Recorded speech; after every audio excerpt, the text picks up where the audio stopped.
Welcome to this intuitive public TV Simultistream. Today we're talking about the language bridge. Oh, and I'm still learning how to press buttons. This morning, I tried to schedule the stream ahead of time, and then something went wrong. So I think that there are more posts out there that may or may not make sense. Hopefully, people who see them will find us. That's not it. That's it. That's the right button.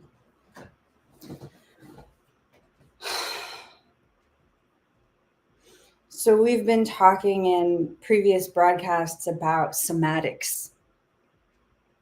And we've been talking about the vocational vitality of the story being we are all part of, and the story being each of us is experiencing. We've talked to a great extent about the infrastructure we've built that serves as a network disability recovery aid for people in the most disabled and most invisible circumstances. People who are typically not thought of or pushed away. People who don't know how to find caring relationship building, caring community, or a sense of family or belonging, and how we have developed the intuitive infrastructure and the tool sets of the intuitive network to be applied directly to these seemingly impossible situations. And a huge part of this ongoing moment to moment is about building language bridges. So one thing that we've mentioned a few times now, I think certainly in these Simultistreams, but also in many previous broadcasts, is that I might be speaking English and you might be speaking English, but the meanings of our words, the meanings we anchor for ourselves, we think this is what this word means, or maybe this set of 6 meanings is what a word might potentially mean.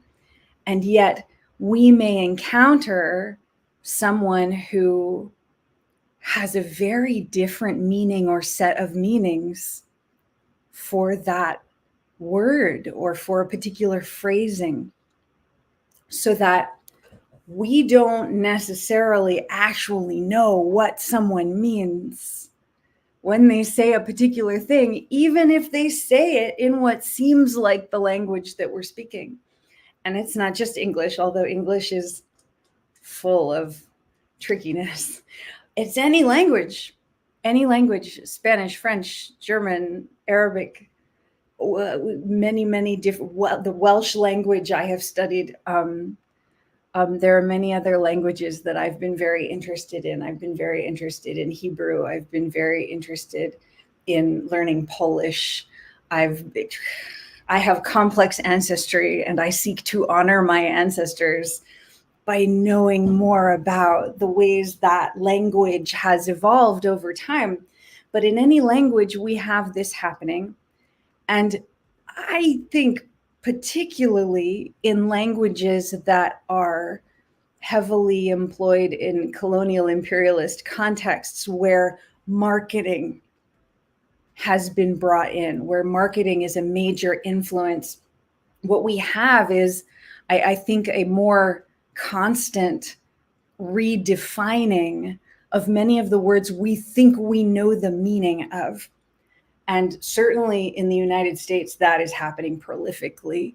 And in other more colonially developed nations, that is happening prolifically. And those influences are all over the planet, no matter where we're talking about or what language we're talking about. And so at the intersections that we navigate, that we center, wherever we can for the intuitive network, we are always talking with and collaborating with the most severely affected people, the most disabled people, the people whose voices are least heard or recognized. And what we find is that wherever conflict occurs as a result of the misunderstanding of the language that someone is using, it can be eased and resolved and prevented when we build language bridges and we practice more ways of being fully present with one another and remembering together that we don't necessarily know what someone means by saying a particular thing. And especially at intersections where there is a lot of conflict, we're talking about people having experienced diverse trauma effects. This person over here experiences a particular trauma from a particular angle about a particular languaging. This person over here experiences a radically different trauma from a different angle, perhaps based on the opposite messaging, where it is a especially lucrative marketing strategy, business strategy to create these forces pitted against one another that result in people being pitted against one another when they are overwhelmingly misunderstanding maybe everything that one another is saying. And so what one person is responding to in a situation might not have anything to do with what the other person is actually communicating.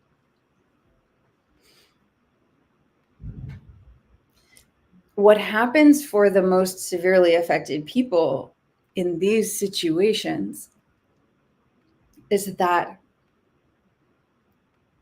because there is such a reduction in capacity for communications at all, because there is so much neurological injury, especially neurological injury that someone doesn't realize they're dealing with, or it has been misrepresented to them, it has been mischaracterized or labeled in some way that directs them away from what the problem really is, which happens in so many different ways. There is a lot of terrible hardship being navigated by pretty much everybody on this basis, even for people who are doing really well in a lot of ways, even for people who have tremendous intersectional privilege. There can be invisible disablement that they don't have anywhere to go for someone who can support them in it or can even understand the language they have to speak in order for them to address it in the way that's most viable for their body. And so we end up with very complicated circumstances around sociopolitical ideology. We end up with very complicated circumstances around where people have to describe their own health and stability, their ability to recover from very challenging conditions in the ways that are most useful for them, because that's part of how the body communicates with itself. If I have to use a language to tell you the problems I'm experiencing that are not accurate to the problems I'm experiencing, I won't make much or any headway in actually implementing solutions to those problems. And you and anyone else is likely to really misunderstand me. And so one of the things that we must do at the intersections of the intuitive network is we are continuously inventing and re-examining the language that we're using so that it can be most accurate to our actual experiences.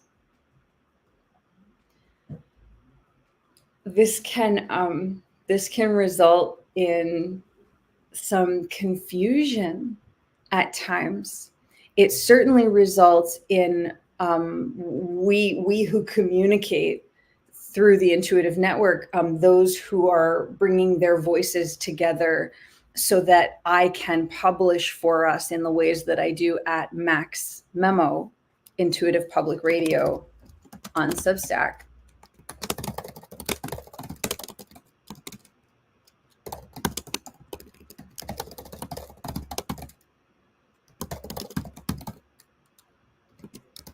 There we go.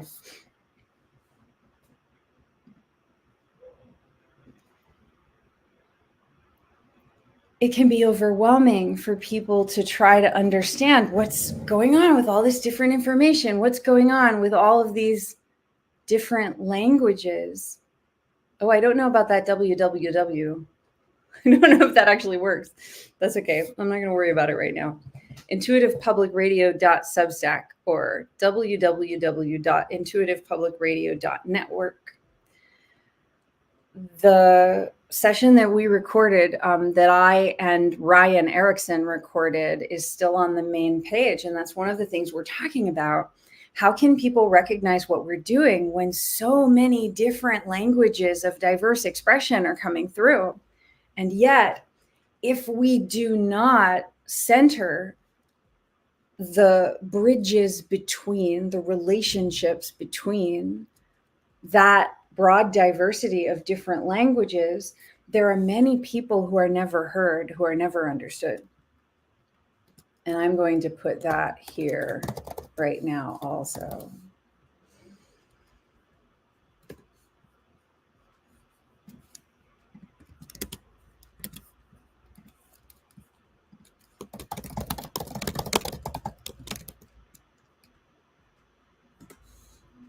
Well, that link will definitely work.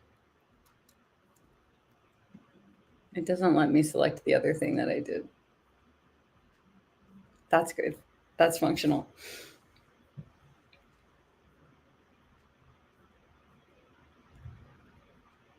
So in terms of us having discovered that we must create such language bridges, us having discovered that this is a level of complexity that a lot of people are unfamiliar with and feel nervous about engaging with, we also recognize that easing and preventing these kinds of conflicts is what prevents the deaths of our colleagues, because the most severely affected people get crushed between boats where there's some conflict going on that a bunch of more able-bodied people are able to engage with.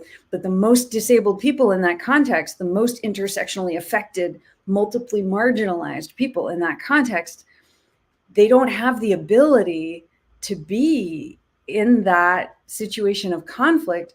And so then they can be totally wiped out. And so we've had to focus tremendously on how do we build language bridges? How do we understand what one another is saying in a context where there's a lot of tension, there's a lot of intensity? How do we anchor with one another the most peaceful, gentle, inclusive dialogues that can possibly occur? And to do this in a circumstance where people who have survived extreme trauma often really need environments that are fully aware, fully able to support them in the ways that they need. But that means that survivors of different kinds of trauma need different kinds of environments. And so a lot of the time, not everybody can be in the same space. So how do we practice inclusion?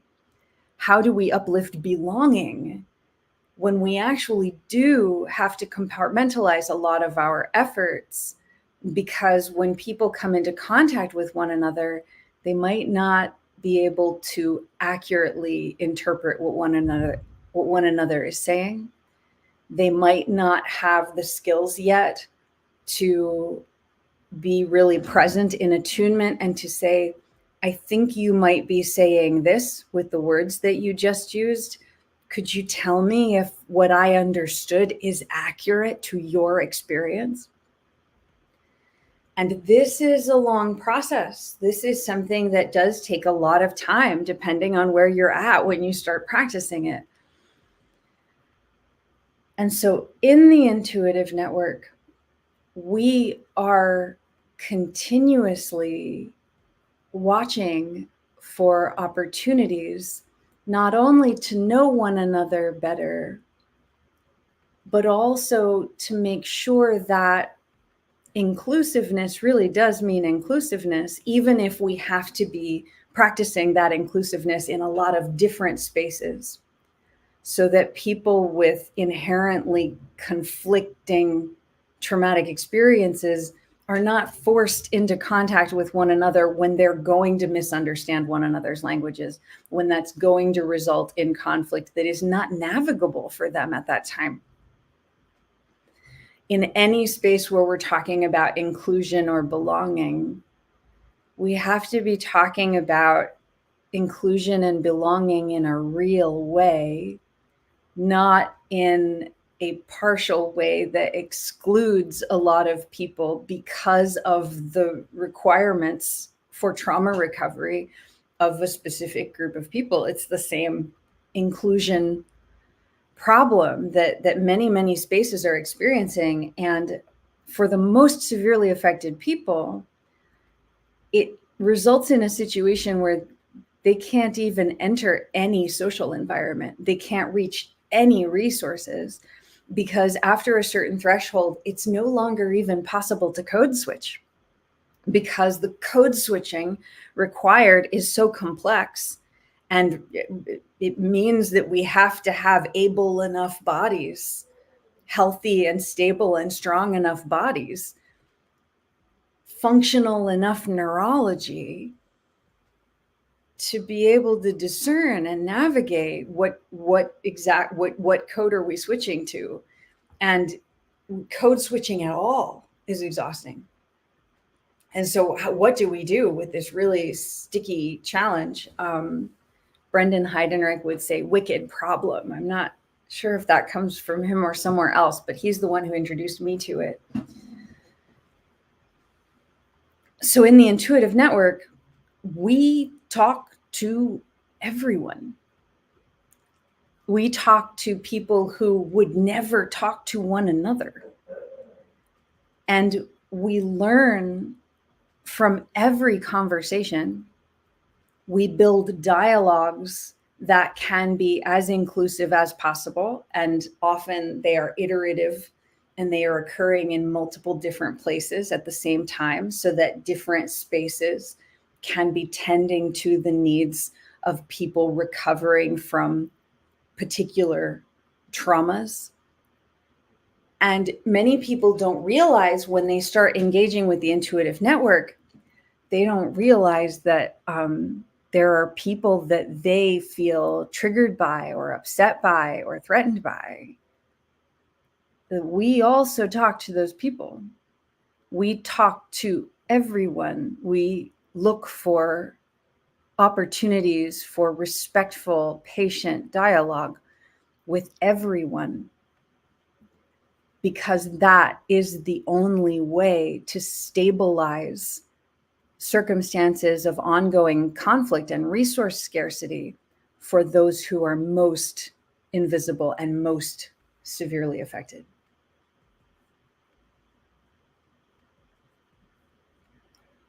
Thank you, Rue. Code switching is already an abominable experience. When it's just one intense form of code switching that is necessary, if you can't do it, you're no longer safe to even try to be part of those circumstances.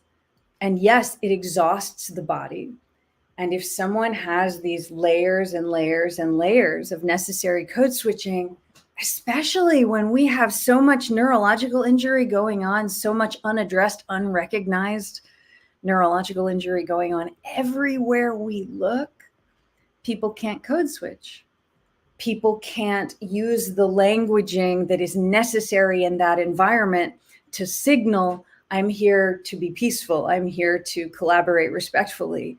If they can't use the language, often people are interpreted as not caring or being a bad person, not wanting to engage responsibly with other people.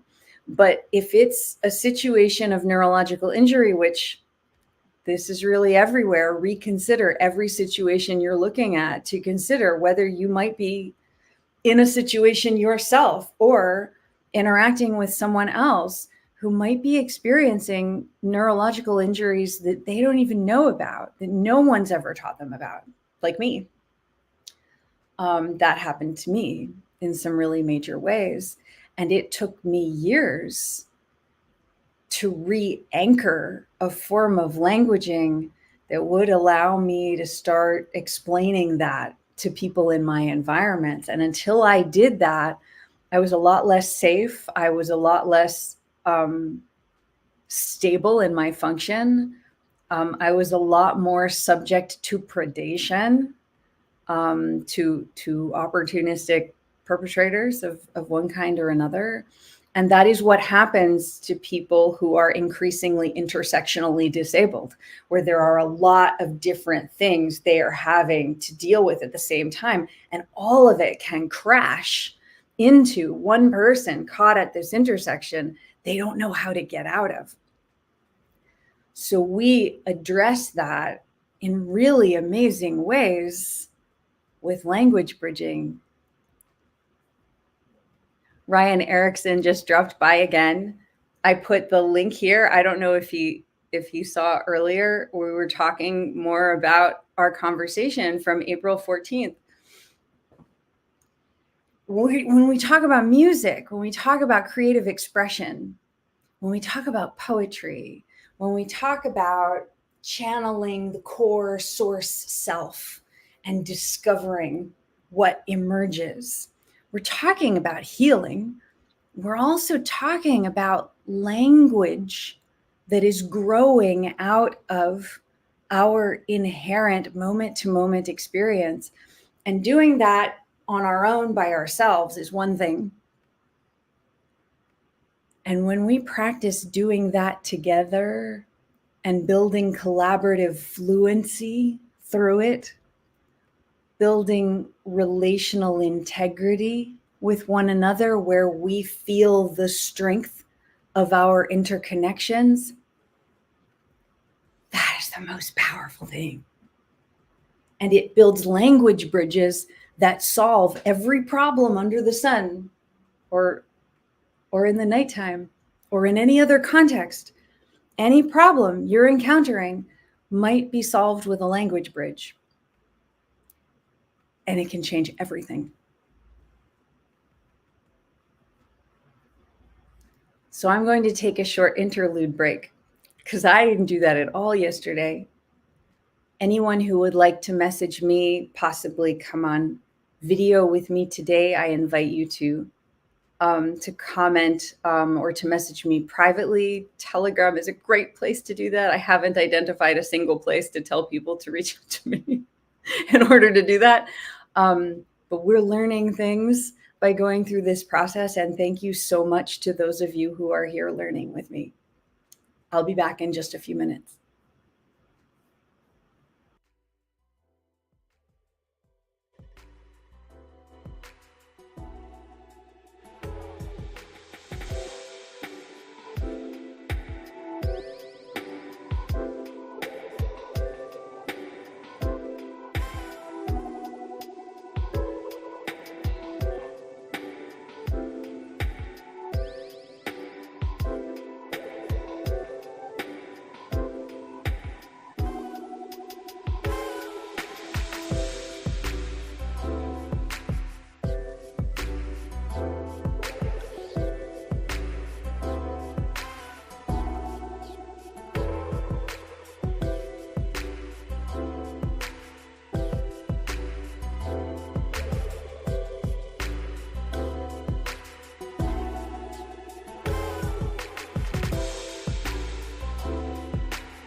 Oh,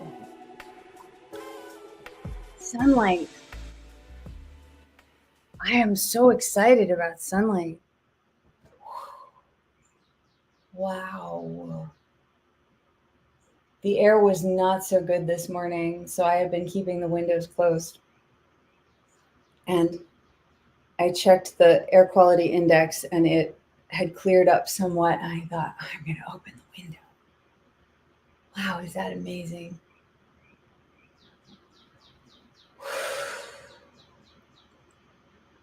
So, what I want to talk about is language bridging and funding. We have so many different solutions emerging from our language bridging, from our courage, from our acumen, and our continuous practice of how we are talking to anyone and everyone who shows up for that conversation in a way that is respectful and patient, that recognizes what we need in terms of dialogue at our disability intersections. It can be so challenging for me to be able to be part of a conversation that inherently somebody that I'm talking to is going to have a lot of forbearance in terms of what is it that they think I'm saying, and what is it that they think my silences might mean, or if it takes me a while to respond to something. The only way for me to navigate conversations is for people to give me a lot of space for how I can gradually participate increasingly in those conversations. And we find that this helps us to make really powerful discernments about people who are most able to engage with our platforms, people who are able to most understand what it is that we're saying. And that's part of the practice that we're anchoring and teaching every day, so that more and more people will start to realize, there are ways for us to all communicate with one another, at least under certain circumstances. And the more we create those conditions, creating the conditions, another anchor point that Johanna Otigam has brought in, the more we find ourselves able to implement successful solutions. So when we're talking about funding, we talk about this in a variety of different ways. We talk about not only monetary currency, but also non-monetary currency, where it is not only the dollars or euros or the Federal Reserve notes, the mainstream currency that we think of, even the Bitcoin cryptocurrency. There are a lot of those now to be talked about, but also currencies of care, currencies of emotional labor, currencies of energetics, regenerative life energy. What strengthens us? What can I do in support of you that might have nothing to do with monetary economics, but everything to do with physiological economics, so that you feel suddenly strengthened, stabilized, physically vital. You feel motivated. You feel that you can do the thing that you need to do. That is a very important form of non-monetary energetic currency that we can share with one another. And when we are aware of the non-monetary economics, of non-monetary currencies, we are all working with all the time. We don't want to deprioritize them. We don't want to have them go missing. We don't want to fail to notice them altogether. We want to be anchoring them and centering them as the primary forms of currency that we're working with.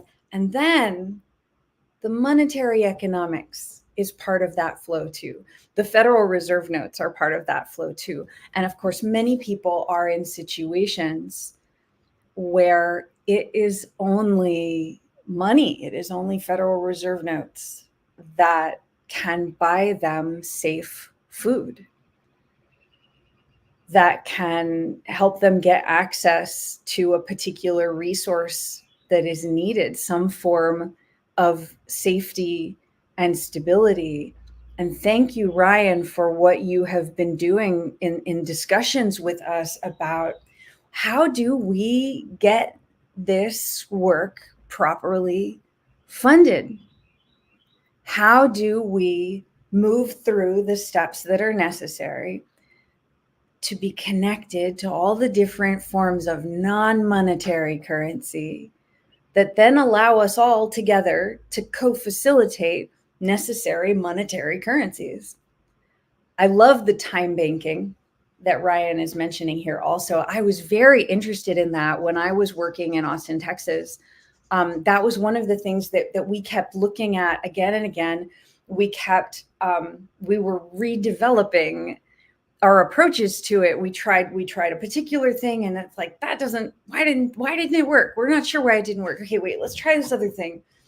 And that there were just a series of them where it was actually very frustrating. And the reason it was frustrating, actually, I would say now, is because at those intersections where I was in Austin, we did not have good information about toxic contaminants in our environments. Oh gosh, I see Kim B. I wonder if that's the Kim B. I think it is. She can tell me. She can tell me if that's her. Kim, message me directly, privately on Telegram, and if you're our colleague Kim that I am thinking of, yes, absolutely, I'll bring you right on camera. So I would love to have this discussion with Kim. Let me go check in. Actually, maybe I can just do it here without starting the interlude. Oh, look, there she is. I hope this works. We have never yet tried this before. Yes, it's Kim. How awesome. All right, Kim, I'm sending you a link on Telegram. Let's try this and see what happens.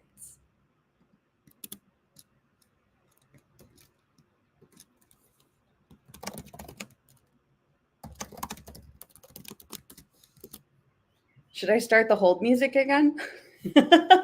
I'll keep talking and I'll keep watching, Kim, for your messages.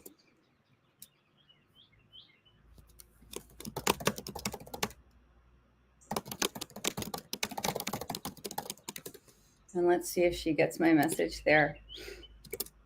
So in terms of, we're talking about monetary funding. We're talking about economic funding. Oh, there's Ryan. We were figuring out, okay, you're going to need to let me know what buttons to push. This is so exciting. We're talking about the need for production help because of this whole, like, this can be very complicated. And we're having some of the very most important conversations. Ryan, I'll remove this from the screen right now, but let me know if you want to come on camera and I'll hit that button again. Let me check on Kim's message. Okay, so we're seeing if Kim Barra can join us. Kim has been working in our groups for the past 2.5 years or so, I think. I sent Kim that link, and Kim messaged me on Telegram.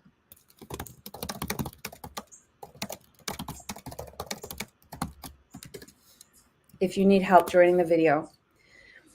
These are the most important conversations for all of us to be having in terms of language bridging and in terms of funding. because there are certain economics that don't work at all for the most severely affected people unless monetary currency, is part of the conversation. And at the same time, where monetary currency has been most limited, it is for lack of the conversations about non-monetary currency, where people have lost a sense of the greater flow of many forms of currency in the world. And where key conversations there are missing, people are like, why is there no money in this situation? Why is it just not working? What do we do about it? And what we have to do to make more of the most effective conversations possible is we have to be practicing language bridging together. And that's the intuitive economic that we keep bringing back in. And that's how we are creating increasing opportunities for conversations between people who are most severely affected and people who are not so severely affected, all of us having a vast diversity of skills and strengths and awarenesses and lived expertise and many, many, many different kinds of resources. So I haven't seen anything else from Kim yet, and it's possible that she's navigating oh, there she is. Oh gosh. Okay, here we go.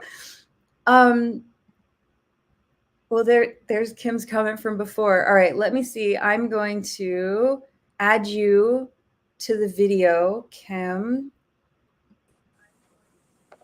What? Look what we're doing. Oh, now you're side. Oh no, there you go. Oh wow. Hi. Can you hear me too? Can hear you. Wow. People in the comments, if you wouldn't mind reflecting back to us, let us know what you can see and how it's looking and sounding. I'm just gonna sit with this moment for a moment. Oh hey, there's Ryan's back. There's no video though. Here to test produce for a minute. Awesome. Thank you, Ryan, so much. Okay. I'm really sorry that my tech difficulties interrupted your whole process train of thought, but I'm really glad I got on here. You haven't interrupted it at all. You're fulfilling some of the most important parts of it by being here with us. You are magical. I saw Rue in the participants before. Is Rue still here? I'm not sure. Let's see. How can I do this? I'm not familiar with this platform at all. So like I know how to on Zoom check who else is on, but on here I can't. Rue, if you're there, hi Rue, I miss you. And hi Ryan, I'm really excited to sort of meet you like this. I've been watching you on YouTube with Megan and your conversations. Really interesting.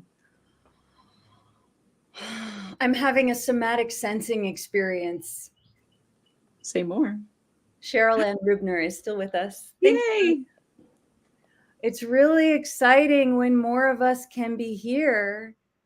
It's magic. We have spent many, many years, and Kim, you know some of that from the past 2.5 years you've been in the network with us. And before that, many years, we could not reach one another. We could not sustain communications. And much of the network is still very affected by this, being cut off from communications over and over again, not knowing when we'll regain contact. So when we're talking about non-monetary economics, when we're talking about non-monetary currency, we're talking about anchoring life energy and relationship with one another in a way that actually restores contact and heals bodies.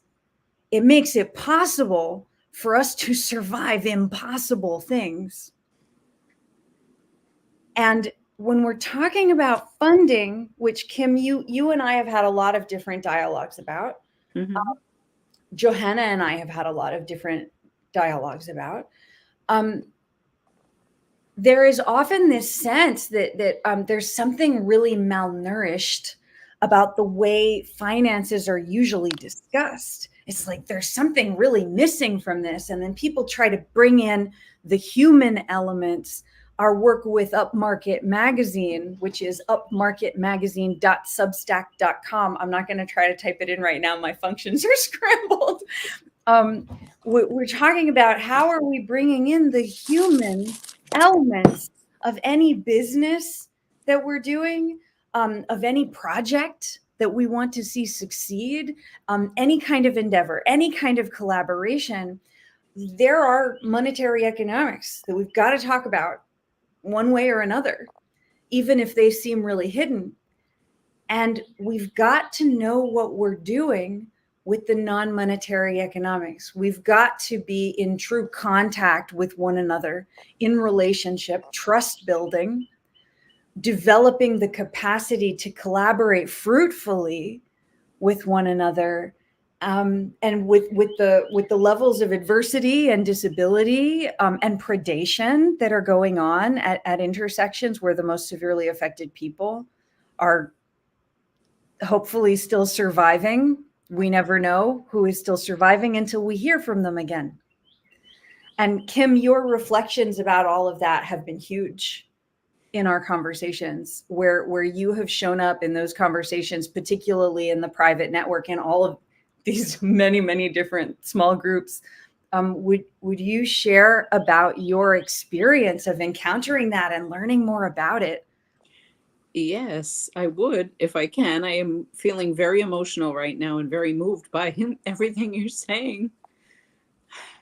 Because, as you mentioned, I've been in the network for about 2.5 years now, and I've, in that time, both, interacted in many ways with you and some of the other core members, and gradually and sometimes accidentally gotten glimpses of what the previous 7.5, 8 years were like. So I know some of the backstory, certainly not all of it, but the thing that's really bringing tears to my eyes right now is just the trajectory of how amazingly far you've come in your perseverance, in your ability to keep at this and make this happen. Like, can I curse on here? It's fucking magical.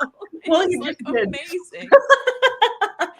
It really is amazing. And I'm so grateful to be a part of it. And okay, so sometimes we have to. Sometimes the words have to flow out the way the words. yeah, like it's just, I am just in awe of like the fact that this is happening. And I guess to try and get a little bit into the conversation that I think was going on, before I joined is just, you and I were talking about the finances yesterday, Megan, and, in a private conversation that we are definitely going to pursue.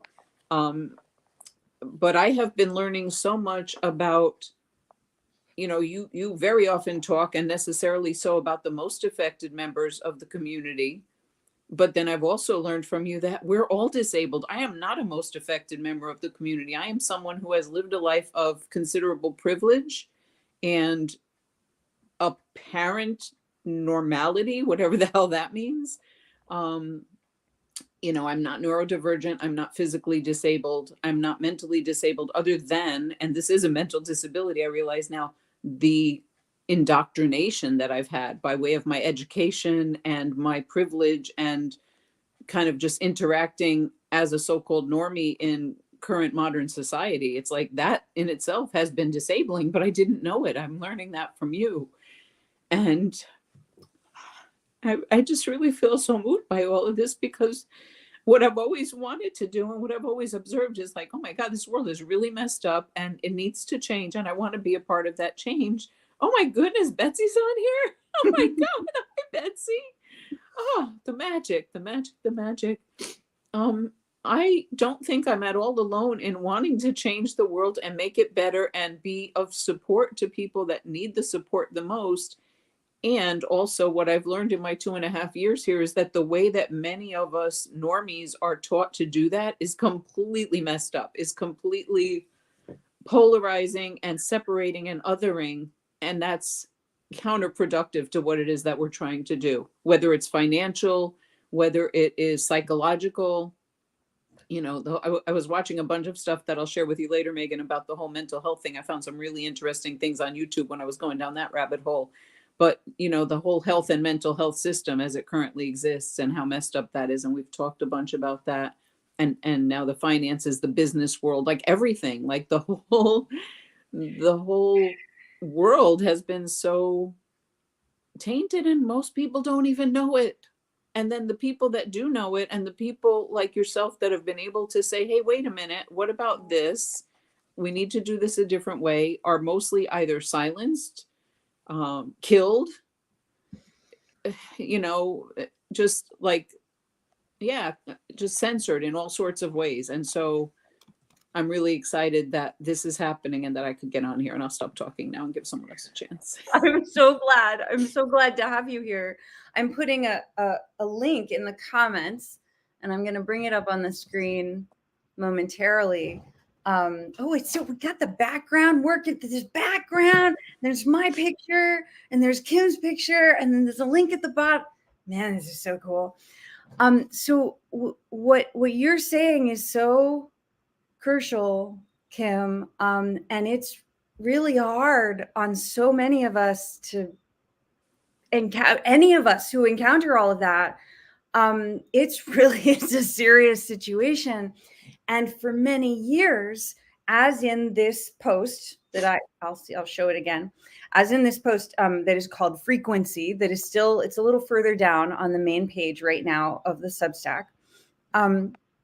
What we have been anchoring and increasingly verbalizing is that previously we couldn't reach any resources. We couldn't reach one another. We couldn't communicate with one another without building a huge amount of intuitive infrastructure to make it possible for severely disabled people to compare notes or collaborate or even carry on any kind of conversation.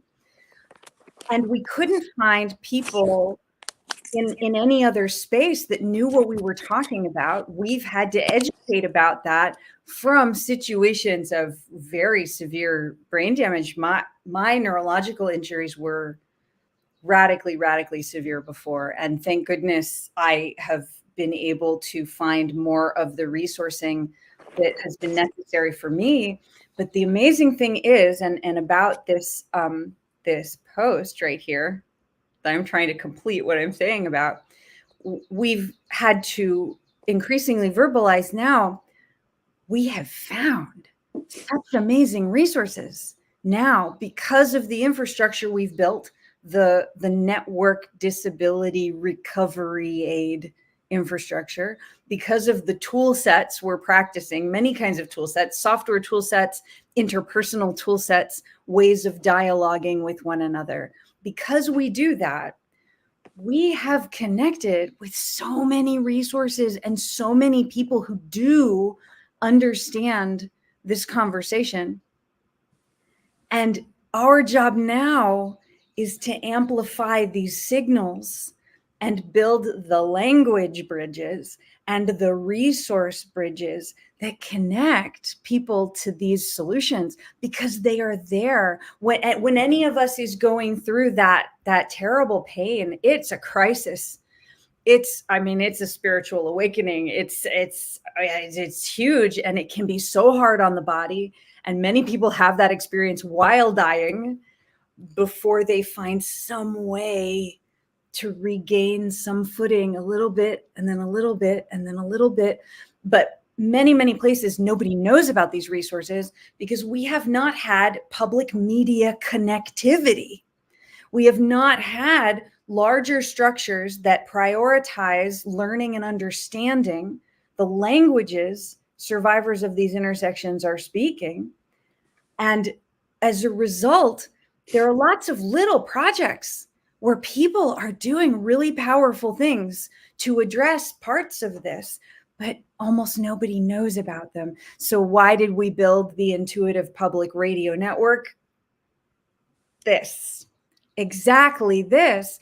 And so we are increasingly going to be asking for people to stop by and help us spread the word about what we're doing, share our links, put hearts on things, subscribe to platforms, reach out to people that you know and say, we need this to happen. This is connecting the voices of all of these most violently intersectionalized people who have nowhere to go for help. and who have no means of participating in a conversation unless we restore these collective forms of media privilege. And that's what we're doing. I always feel like it's such a complicated stream of information, but it's been complex to navigate. It's been complex to survive it.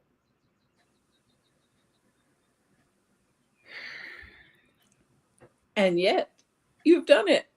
Like, wow, we're live broadcasting. And it does seem to be working. I made a mistake this morning that I think may have confused people about where they could show up and when. And let's see. We have 6 minutes. We're good. Rue had to head out. I'm so glad to have had Rue here. It makes me so happy to have had Rue here. I want to make sure to get her link up here somewhere, and I need to ask her what link she would prefer. But we've been working together ongoing, and Kim's been with us in the network. We've been working together ongoing. Johanna Atigum has been on several broadcasts so far, and we're planning a intuitive care farm stand that we will hold on a Simultistream in the near future, probably in the afternoon. Kim, I don't know if you might be able to join us for some of those. I think we're going to have to do them at like 4:30 Eastern, though. So that might not. We'll see. We'll find out. Yeah. We're still learning. We're learning how to do this. We don't know how this is going to unfold. Oh, look, I have a private chat. I'm going to check. Oh, good. Okay, cool. No, I'm right. Wow. I want to thank Ryan Erickson again. I'm going to put his link back here in the comments again. We have been having such amazing conversations about how important it is to resource this work, how important it is to resource Ryan's work. When I encountered Riffing with Ryan on YouTube, I started catching these little glimpses of something that was vital in such a key way for our intersections, which when I start describing that to someone, I never know if they're going to have any idea what I'm talking about. It's very difficult to know if someone will have had experiences. Let me just type this here. Did I spell everything right? I did. It's very difficult to know who will understand enough of the conversation to really be able to work effectively with us. And the conversations that have been happening around all of this these are really powerful conversations. And my energy from Ryan is that he believes really powerfully in what we've been talking about.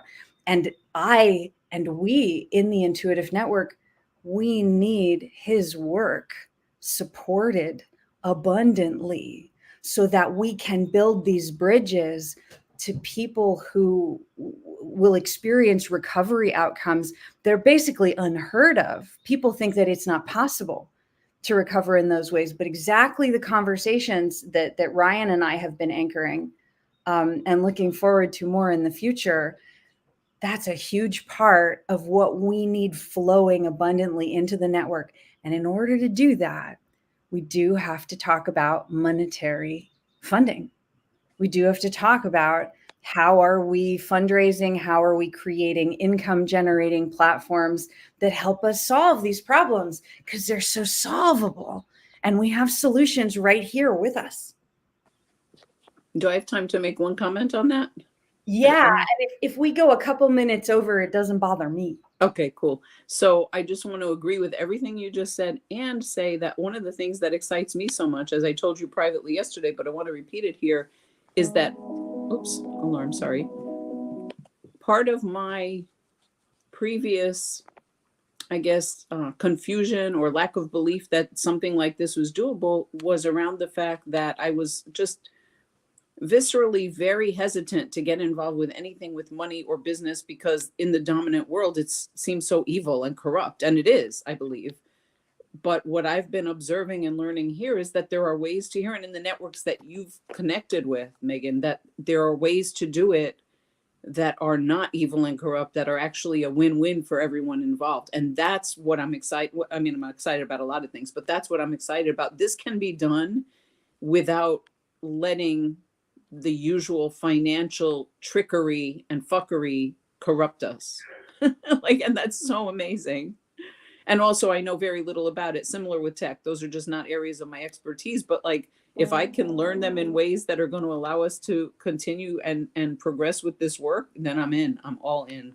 I will say that we have made really wonderful strides in talking about business, not only with our work on Upmarket Magazine, but also Mark Silver's Heart of Business community anchors really important stuff about this. I'll get a link in here before we get off the line.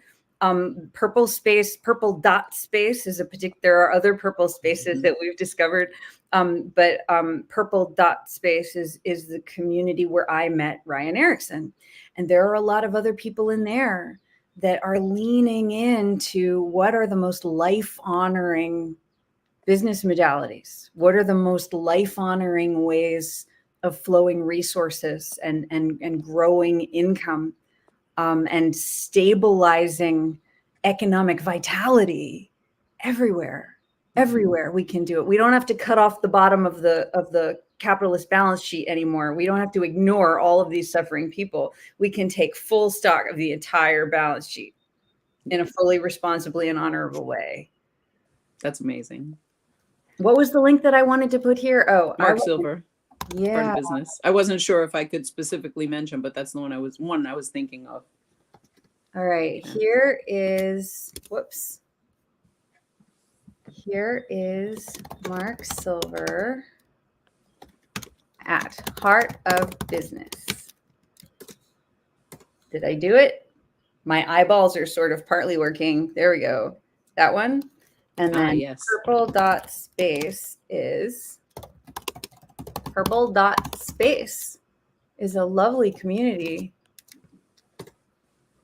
And we have so much to talk about both of those communities, because we have to connect people who are having these conversations. We have to facilitate more success.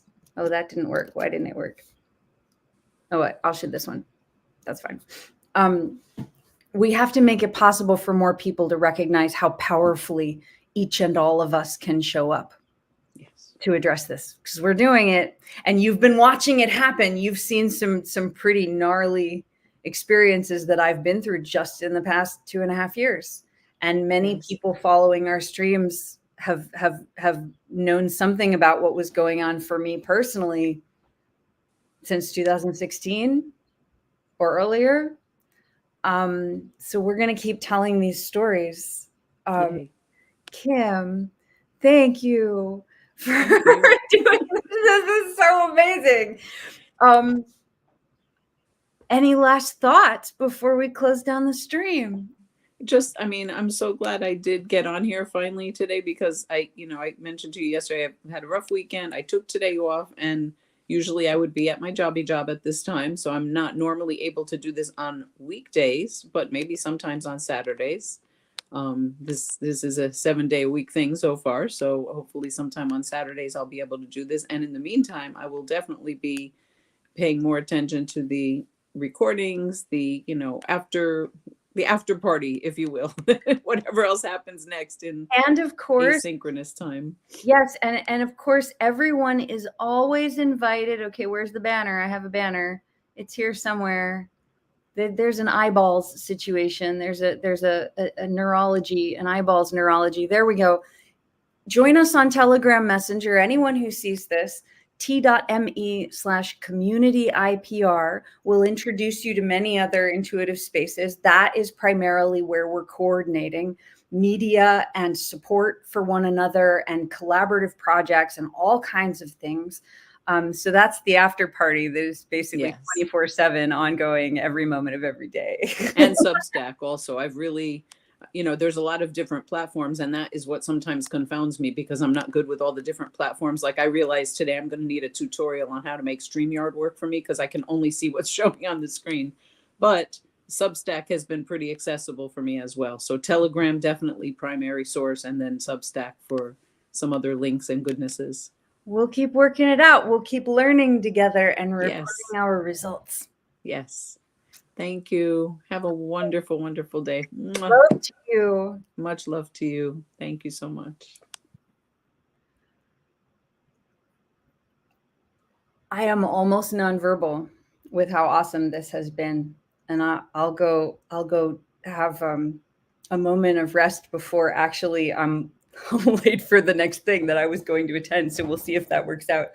I want to mention Scott Perry also, because I'm hoping to head to his community chat. I'll put this in the comments, but it's ascottperry.substack.com. That's the next community moment that I hope to be participating in. So I'm going to go see if I can still join. We are swimming in amazing abundance with all of this. We are really privileged to get to solve these problems. They're tricky, but they're worthy, and the rewards in them are, I think, unprecedented. So we all get to experience that. And thank you to everyone for being a part of it. Everyone who is here really fuels this. And I'm so grateful to get to be participating in it. I'll see you soon. I'm going to sign off.